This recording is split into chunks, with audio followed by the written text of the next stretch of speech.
Connaissez-vous le pangolin ? C'est un animal extraordinaire qui se distingue par de nombreuses caractéristiques physiques uniques. Il est revêtu d'écailles cornées qui lui confèrent une apparence semblable à une armure. Ces écailles, composées de kératine, sont essentielles pour sa défense contre les prédateurs.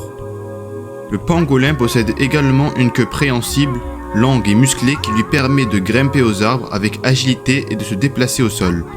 Les pattes avant de cet animal sont munies de griffes puissantes et courbées, parfaites pour creuser des terriers et dissuader les insectes qui constituent sa principale source de nourriture. Son museau effilé est spécialement adapté pour fouiller les galeries de terriers et de fourmis, tandis que sa langue extensible et collante, pouvant atteindre 40 cm de long, lui permet de capturer ses proies. De petite taille, le pangolin mesure généralement entre 30 et 100 cm de long, selon l'espèce. Ses yeux et ses oreilles sont relativement petits, car il dépend principalement de son ouïe et son odorat pour se repérer. L'habitat naturel du pangolin varie en fonction de l'espèce, mais il se trouve principalement dans les régions tropicales d'Afrique et d'Asie. Il évolue souvent dans des environnements tels que les forêts, les savanes, les zones de broussailles et les régions boisées. Les pangolins sont des créatures solitaires, nocturnes et discrètes, ce qui signifie qu'ils sont plus actifs la nuit et passent la majeure partie de la journée à se cacher dans des terriers ou des crevasses pour échapper aux prédateurs.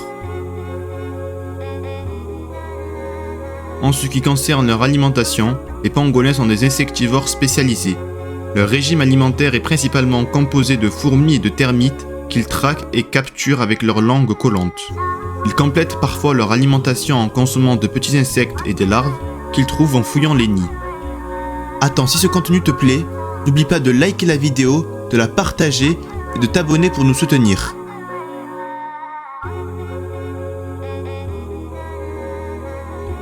La reproduction chez les pangolins varie d'une espèce à l'autre, mais en général, les femelles donnent naissance à un petit unique après une gestation d'environ 5 à 6 mois. Les jeunes pangolins sont très dépendants de leur mère pour les premiers mois de leur vie, recevant le lait maternel et apprenant les compétences essentielles à leur survie.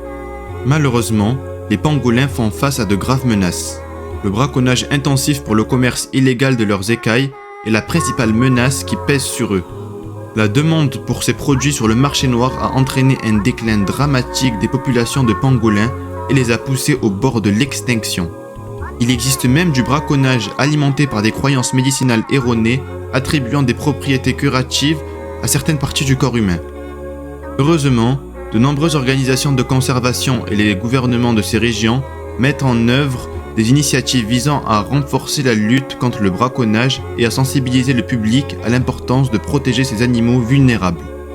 Certaines espèces de pangolins sont classées comme en danger critique d'extinction par l'Union internationale pour la conservation de la nature, UICN, ce qui souligne l'urgence de leur préservation. En 2020, des soi-disant chercheurs ont affirmé que le Covid-19 avait été transmis à l'homme à travers et à cause du pangolin.